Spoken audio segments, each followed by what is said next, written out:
In the episode of Star vs. the Forces of Evil that we're looking at today, titled Monster Bash, Star puts in motion one of her plans to unite humans with monsters by throwing a lavish mixer for the youth of Muni, both human and monster, funded by Rich Pigeon. She decides to host the party in an isolated section of the palace because she doesn't realize the significance of this place. It's actually abandoned for a reason, as this is seemingly the section of the palace which was used by Eclipsa and her family during their reign. And for this reason, it houses the old sleeping quarters of the most dangerous monster ever to exist, Eclipsa's daughter, Meteora, a monster with the magic of the royal family. The crazy Mina chick that we met in a previous episode has been living in this section of the palace, continuing to be batshit insane, and has taken this opportunity to start capturing the monsters who are visiting, as she is convinced that doing so is protecting the kingdom. Star, Tom, and Marco stand to oppose her until Miss Heinous, of all people, bursts onto the scene to further her revenge and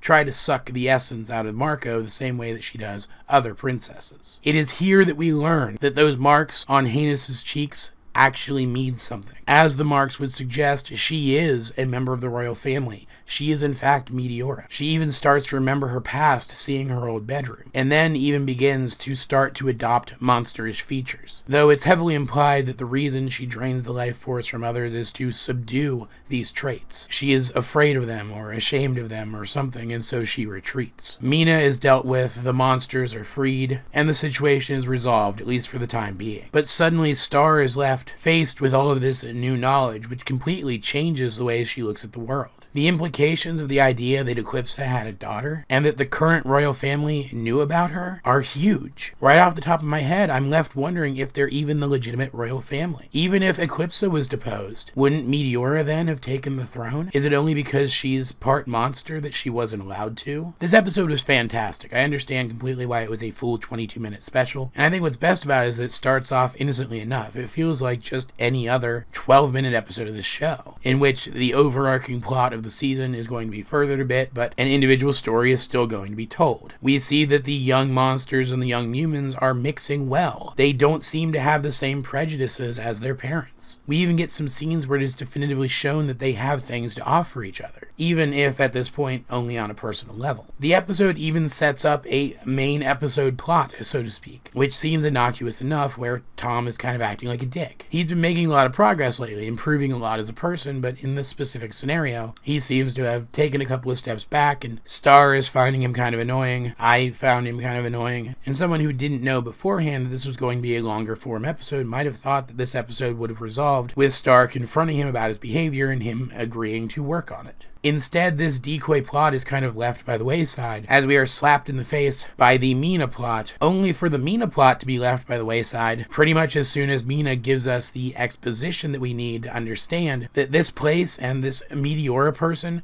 were known to the royal family. That the reason that Meteora is not still here in the palace is because the current royal family didn't want her to be. Granted, Mina is a bit unstable. It's unclear whether or not we can trust what she's saying, and she's obviously very prejudiced, very biased. She treats Meteora like she's a monster in the colloquial sense, just like she does every other monster, just because she has monster blood flowing through her. Her attitude is the exact antithesis of everything that Star has been working towards. But honestly, this is probably the best time that Star could have been made aware of this. Imagine if all of this had come to light after she had begun to really unite the two peoples. The sudden reappearance of Meteora, a royal who was deposed specifically because she was part monster, could have undone all of Star's good work. Now Star has a chance to put this right before that can happen. It's clear now why Heinous' story has been so prominent lately, seeing as how the writers had these huge plans for her character. There were some great action scenes in this episode, and while nothing is specifically resolved here other than the conflict that was presented in this individual episode, some nice plot threads are left dangling for us to not only speculate about, but look forward to the resolution of.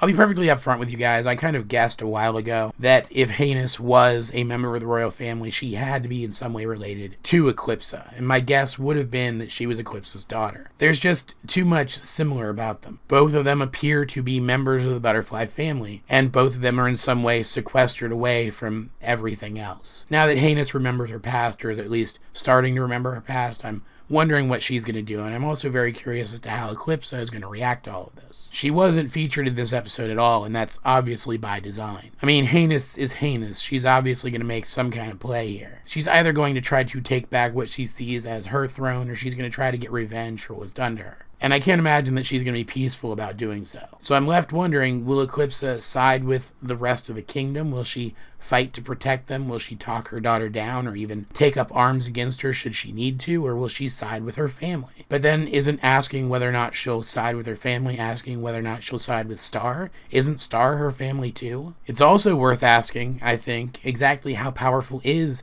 Hernândez/Meteora. We have seen definitively that magic can amplify a monster's abilities. And we have seen through Ludo specifically that monsters can be very adept at magic. So if Meteora is a monster with magic, how much potential does she have? End of the day, this was an excellent episode which asked just the right questions. I am super psyched to see how all of this resolves. Considering the things that people have been saying about the season finale, I imagine it's going to be a really great resolution. One that I'm definitely looking forward to getting to watch in the near future. But as per usual, guys, I'd like to know, what did you think of this episode if you have seen it? Let's get a discussion going in the comment section down below or over on my Discord.